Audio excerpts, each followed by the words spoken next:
आज का हमारा टॉपिक है एकता प्रणाली। तो चलिए स्टार्ट करते हैं। एकता प्रणाली दिल्ली सुल्तानों द्वारा स्थापित की गई एक महत्वपूर्ण प्रणाली थी। इस प्रणाली के अधीन सुल्तान अपने अधीन सैनिक अथवा गैर सैनिक अधिकारियों को एक निश्चित भूखंड प्रदान करता था। एकता प्राप्त अधिकारी इक्तादार अथवा मुक्ति कहलाते थे। वे भूखंडों के मालिक नहीं थे, अपितु केवल उसकी भू राजस्व का ही प्रयोग कर सकते थे। इस प्रणाली ने दिल्ली सुल्तानों की अनेक प्रशासनिक समस्याओं को दूर करने में उल्लेखनीय योगदान दिया, जो इस प्रकार से है। नंबर 1 है एकता प्रणाली क्यों लागू की गई। दिल्ली सुल्तानों ने एकता प्रणाली को क्यों लागू किया, इसके लिए अनेक कारण उत्तरदायी थे। इनका संक्षिप्त विवरण निम्नलिखित अनुसार है। नंबर 1 है 1206 ईस्वी में जब दिल्ली सल्तनत की स्थापना हुई तो उसके सामने अनेक जटिल समस्याएं थीं। वे भारत में अपने साम्राज्य का विस्तार करना चाहते थे, किंतु उनके पास साधनों की बहुत कमी थी। दूसरा है उस समय चारों ओर अराजकता का वातावरण था।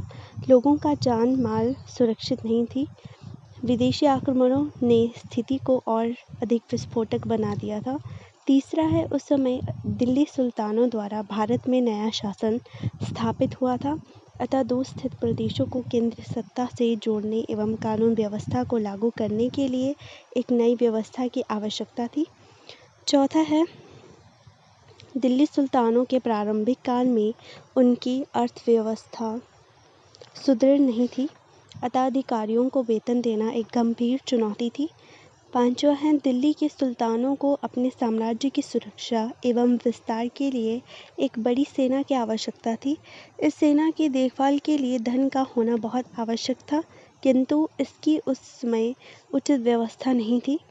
उपरोक्त समस्याओं के हल के लिए दिल्ली के सुल्तानों ने एकता प्रणाली को अपनाने का निर्णय किया। दूसरा है एकता प्रणाली का उत्थान एवं विकास। भारत में दिल्ली सल्तनत की स्थापना कुतुबुद्दीन ऐबक ने की थी। उसका शासनकाल बहुत संक्षिप्त था, अतः उसके शासनकाल से संबंधित एकता प्रणाली के बारे में हमें बहुत कम जानकारी प्राप्त हुई है। अतः भारत में एकता प्रणाली को लागू करने का वास्तविक श्रेय इल्तुतमिश को प्राप्त है। उसने अपने साम्राज्य को छोटी एवं बड़ी एकताओं में बांटा। छोटी एकता कुछ गांवों के रूप में होती थी। उन्हें सुल्तान सैनिकों को वेतन के बदले देता था। इन एकताओं को खालसा, यह वह भूमि थी जिस पर सुल्तान का सीधा नियंत्रण होता था, का अंग माना जाता था। दूसरी एकता प्रांतीय स्तर की होती थी। इसके मुख्य अधिकारी को इक्तादार अथवा मुफ्ती कहा जाता था। उन्हें प्रशासनिक एवं राजस्व संबंधी उत्तरदायित्व निभाना पड़ता था। ये एकताएं खालसा का अंग नहीं होती थी।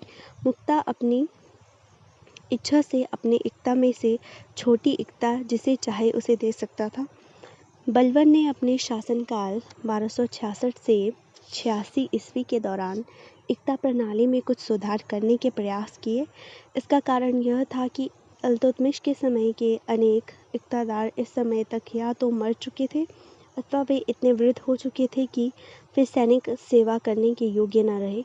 इसके बावजूद वे अथवा उनके उत्तराधिकारी एकता पर अपना दावा छोड़ने को तैयार नहीं थे, किंतु बलबन का मत भिन्न था।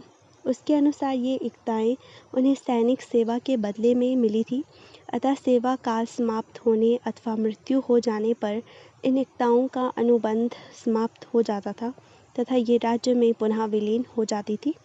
बलबन ने किसी को भी एकता संपूर्ण जीवन काल के लिए नहीं दी तथा न ही इक्तादार को अपने उत्तराधिकारियों को हस्तांतरित करने का अधिकार दिया।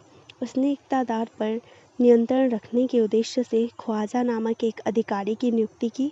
इसका प्रमुख कार्य यह देखना था कि इक्तादार द्वारा वास्तव में कितना भू राजस्व वसूल किया जाता है एवं कितना खर्च किया जाता है। अलाउद्दीन खलजी के शासनकाल 1296 से 1316 ईस्वी में एकता प्रणाली में अनेक महत्वपूर्ण परिवर्तन हुए। सर्वप्रथम उसने जैसे जैसे दूरवर्ती प्रदेश साम्राज्य में सम्मिलित होते गए उन्हें एकता के रूप में बांट दिया, किंतु दिल्ली के निकटवर्ती प्रदेशों को खालसा के अधीन किया गया। इसका प्रमुख उद्देश्य सुल्तान की स्थिति को सुदृढ़ करना था। इसके अतिरिक्त उसने इक़्तिदारों द्वारा आय को छिपाने या गबन करने की प्रवृत्ति पर अंकुश लगाया। गियासुद्दीन तुगलक ने इक़्तिदार की व्यक्तिगत आय तथा उसके अधीन रखे गए सैनिकों के वेतन में स्पष्ट रूप से विभाजन किया। उसने इक़्तिदारों को निर्देश दिए कि वे किसी भी सूरत में सैनिकों के वेतन को हड़पने का प्रयास न करें। ऐसा करने से संपूर्ण प्रशासनिक व्यवस्था चरमरा सकती थी। मोहम्मद तुगलक ने राजस्व तथा आर्थिक अधिकारों को सैनिक कार्यभार से अलग किया। फिरोज तुगलक को सत्ता पर नियंत्रण बनाए रखने के लिए अमीरों को रियासत देने के लिए विवश होना पड़ा। अतः उसने इक्ता पर केंद्रीय नियंत्रण को ढीला कर दिया। इसके दिल्ली सल्तनत के लिए गंभीर परिणाम निकले। तीसरा है इक़्तिदार के कर्तव्य।